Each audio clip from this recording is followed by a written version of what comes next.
माझ्याकडे दोन्ही हेवी आहेत. तुम्ही जरा शांत राहता का? तुमचं झाल्यावरच बाईट होईल. जरा शांत राहा. सकाळ सकाळ उठून आले ना ते त्यांना वेळ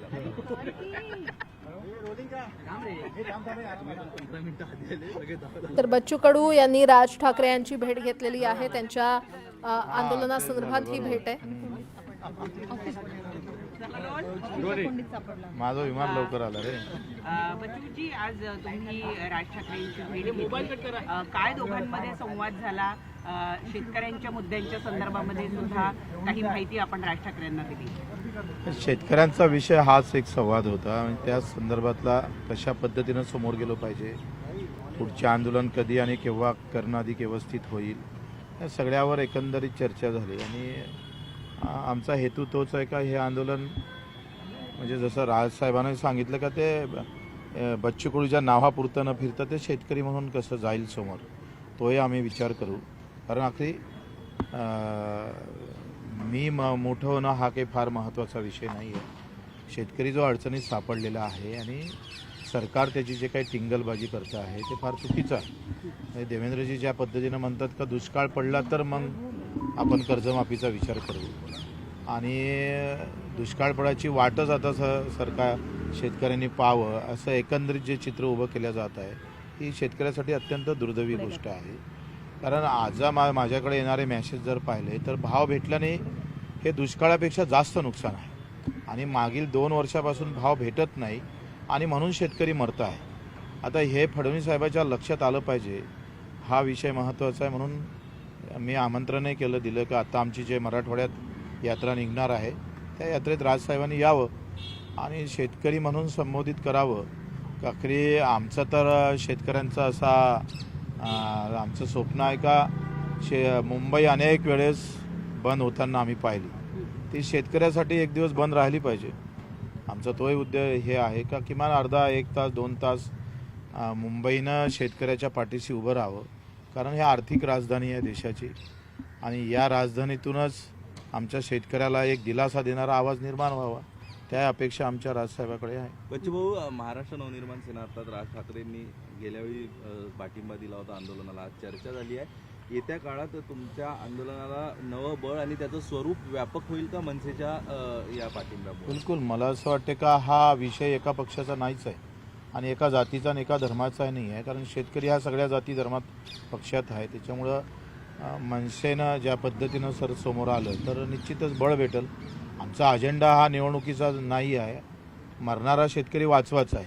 तो रोज एखाद्या काय म्हणते भुके असलेल्या वाघासमोर उभा असतात शेतकरी. तो कधी त्याचा जीव जाईल ना काही सांगता येत नाही. राजकीय अजेंडा नाही असं तुम्ही म्हणता, मात्र एकत्र आले तर राजकीय बळ मिळालं तर तुम्ही अधिक शेतकऱ्यांना चांगल्या पद्धतीने न्याय देऊ शकाल. राजकीय ताकद एकत्र मला वाटतं त्यावर बोलणं काही उचित राहणार नाही. आम्ही जर म्हटलं का हे आंदोलन जात धर्म पक्ष विरहित कसं करता येईल, कारण राजकारणापेक्षा आम्ही राजकारण त्या शेतकऱ्यासाठीच करायचं असेल तर आता पहिले शेतकऱ्याला न्याय भेटावा. मग मेंढपाळ असेल, मच्छीमार असेल किंवा दिव्यांग बांधव असेल, यांना न्याय हा 75-80 वर्षापासून उपेक्षित आहे. त्याच्या चुलीवर राजकारणी भाकरी शेकाच्या मी या मताचा नाही. निवडणुका जवळ आलेल्या आहेत, त्या पार्श्वभूमीवर छोटे छोटे जे पक्ष आहेत ते जर एकत्रित त्यांनी आपली मोठ बांधली तरच शासनाच्या समोर आव्हान निर्माण करू शकतो आणि त्या दृष्टीने काही बोलणं झालं. तुम्ही सांगा, आता निवडणूक आयोग म्हणतो आम्ही व्हीव्हीपॅटही देत नाहीये, मग आता राहिलं काय? निवडणूक केल्यापेक्षा भाजप कार्यालयातच ठपके मारा आणि निवडणुका करा. म्हणजे सगळ्यात मोठं आज भय जे आहे, सामान्यातल्या सामान्य कार्यकर्त्याला मतदाराला विचारलं तर ते EVM मशीन असेल तर तुम्ही कशाला लढता निवडणुका? अशा प्रकारच्या भावना तयार होत आहे देशा राज्यात. तो मला वाटतं तो आता विषय एकत्र करण्यात काही अर्थ नाही. हा एक चांगला संदेश जाऊ द्यावा. आता त्याच्यात तुम्ही कालवा केला तर तो माझा शेतकरी दिव्यांग बाजूला पडू नये, मला वाटतं तो विषय आज घेणं काही फार उचित वाटत नाही. शेतकऱ्यांच्या मुद्द्यावर राज ठाकरेंनी काय मत व्यक्त केलं? सकारात्मक शेतकरी म्हणून त्यांचा अभ्यास याच्यामध्ये बराच आहे आणि एक खंत आहे का शेतकरी एकत्रित येणं हाच सगळ्यात मोठा कठीण विषय आहे. ती खंत त्यांची आहे. शेतकरी एकत्र होत नाही, झाला एकत्र तर मग तो राजकारणात एकत्र राहत नाही निवडणुकीत. जसं आपण पाहतोय का शरद जोशीसारखा माणूस शेतकऱ्यांनी पाळलाच ना आखरी. हे दुर्दैवच आहे शेतकऱ्याचं. कसं आहे म्हणजे ज्या झाडाला पाणी घालायचं आणि त्याचं डांग आपल्याच घरावर पडायची अशी व्यवस्था जर झाली तर एक निराशा येतं ना हाती. आता आम्ही लढतोय किंवा राजू शेट्टी असेल, रघुनाथजी असेल, सगळेजण लढतात. पण ते जे शेतकरी म्हणून लढले ते राजकारणात मागच राहिलेले आहे. पण तरी तो लढा उभा राहावा राजकारण बाजूला ठेवून, हा आमचा प्रामाणिक प्रयत्न आहे. तुम्ही यात्रा कधी काढताय आणि तुम्ही निमंत्रण दिलंय तर त्यावर मनसे आता 9 तारखेचं आमचं ते माटे गणपतीनंतर ते बाळासाहेब सांगेन तुम्हाला, गणपतीनंतर त्यावर ते बोलेल. परंतु मला असं वाटतं का आत्ता आमचं 9 तारखेला रक्षाबंधन आहे.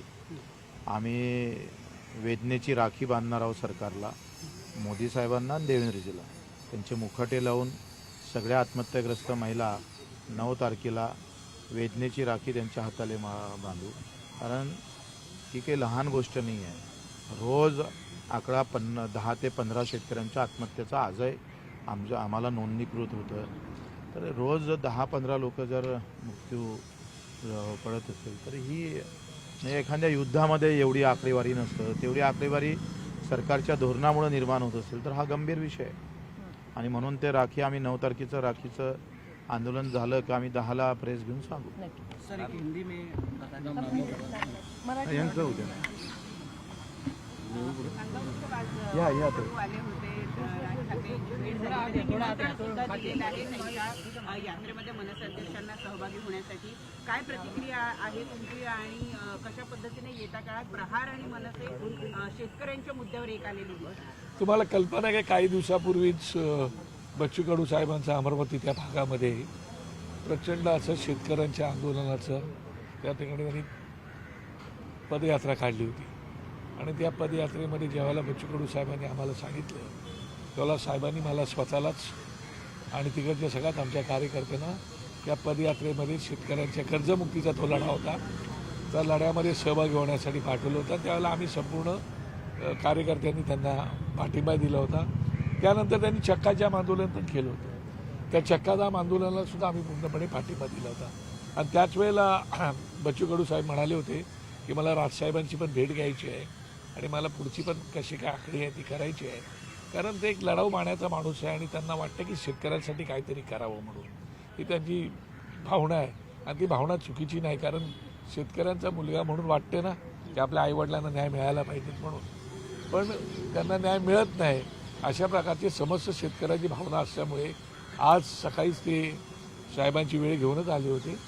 त्याप्रमाणे आज साहेबांच्या ते जवळजवळ 1.5 तासाची मिटिंग झाली. त्या मिटिंगमध्ये त्यांनी साहेबांना येणाऱ्या काळामध्ये ते आता परभणीपासून तिकडे मराठवाड्यात दौरा करतात. मागच्या विदर्भाचा होता, आता मराठवाड्यामध्ये ते परत शेतकऱ्यांच्या आंदोलनासाठी, शेतकऱ्यांच्या न्याय हक्कासाठी आणि दिव्यांगांचा विषय आहे, तो सुद्धा एक महत्त्वाचा विषय.